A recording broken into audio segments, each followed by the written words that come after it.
Saya ya sudah, karena saya ingin membuang segala rasa kekecewaan, rasa hal yang tidak enak dalam hidup saya selama waktu itu.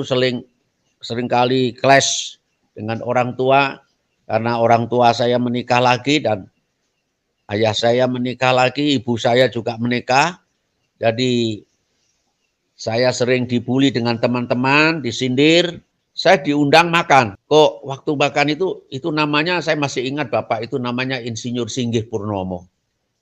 Pak Insinyur Singgih Purnomo itu mengajak kami berdoa, dan waktu saya didoakan itu ada satu kedamaian luar biasa. Usaha manusia untuk mencari Tuhan.